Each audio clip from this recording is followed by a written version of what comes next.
السلام عليكم ورحمة الله وبركاته، أحبابي وأصحابي في كل مكان، يا رب تكونوا بخير. معكم أحمد الشاذلي من قناة المداح. النهاردة عندنا قصة كالعادة حقيقية، قصة الساحر السيد الحسيني أو أبو السحر الأسود. يلا بينا نبتدي قصتنا وما نطولش عليكم.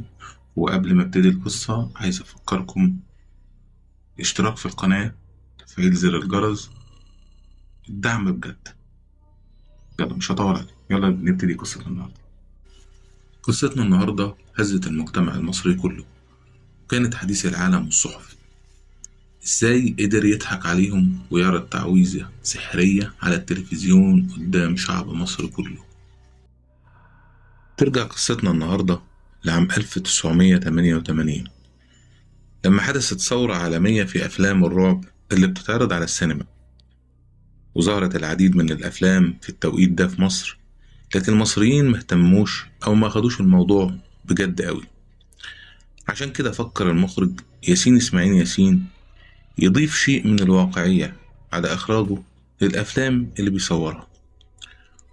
وكان في فيلم عادل ينتقم، الساحر بيقول التعويذة سحرية عشان يطرد روح الطفل اللي سكن بيت بطل القصة. ففكر المخرج ياسين إسماعيل ياسين بالتعاقد مع ساحر حقيقي. عشان كده أصحابه دلوه على أشهر وأخطر ساحر في مصر، وهو السيد الحسيني.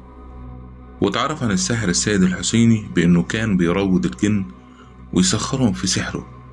ده غير انه معروف عنه تمكنه في اعمال التعاويذ والشعوذة، حتى انه تفوق على معلمه الطوخي اللي اتعلم على ايده السحر، وتحديدا السحر الاسود.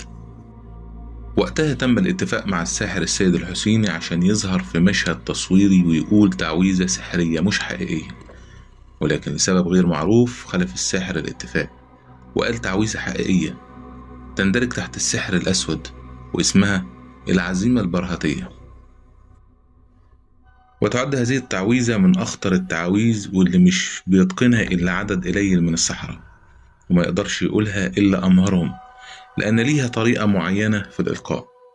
ويقال إنها تحتوي على 28 اسم من أسماء الله الحسنى، ولكن باللغة العبرية، واللي بيستدعي بيها أكبر عشائر الجن من العالم السفلي. وساعتها اتغير لون وش الساحر للون الأسود، وظهر أطياف لونها أبيض وأطياف لونها أسود. في الوقت ده اتأكد المخرج ياسين إسماعيل ياسين وطاقم العمل كله إن الساحر خدعهم وقال تعويذة حقيقية. وساعتها كلهم وقعوا في حيرة، هل يعرضوا المشهد ولا يحذفوه. لكن عشان إنهم صرفوا مبلغ كبير على التعاقد مع الساحر، وعشان يتجنبوا الخسارة، عرضوا الفيلم والمشهد والتعويذة الحقيقية في السينما. وما توقعوش وقتها إنهم يتسببوا بضرر بالغ لكل اللي شاف الفيلم. واتقال وقتها إن كل اللي شاف الفيلم في السينما يا إما أصابه مس من الجن أو حس بحاجة بتتحرك من مكانها. عشان كده تم منع عرض الفيلم في جميع دور العرض. ده غير إن تم منع تداوله في الوقت ده نظرا لخطورة المشهد. ولما تم منع الفيلم من العرض، ذاع صيت الساحر السيد الحسيني وبقى يستقبل كبار الشخصيات في مكتبه الواسع، رجال أعمال وسياسيين وممثلين ومغنيين وغيره وغيره وغيره، عشان يحقق لهم كل اللي نفسهم فيه من الشهرة والمال، عن طريق تسخير جن عشان يساعدهم على تحقيق اللي هم عايزينه.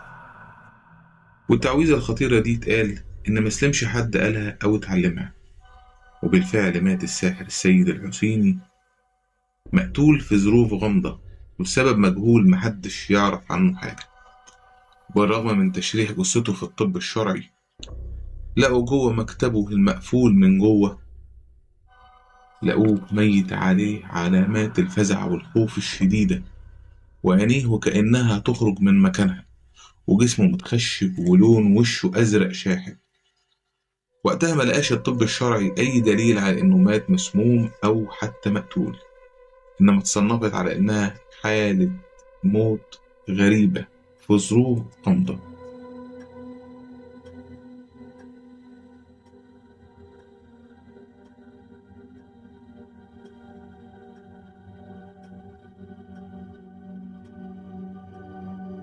وانتهت قصتنا النهاردة، واللي وضحت نهاية كل ساحر بيستعين بالتعويذ والطلاسم والتمائم اللي بتصنف تحت الشرك الأكبر، واللي بتخرج أكيد من الإسلام والعياذ بالله، عشان استعان بغير الله عشان يحقق مطالبه القذرة والهادمة لكل القيم والأعراف والخارجة عن الشرع والدين.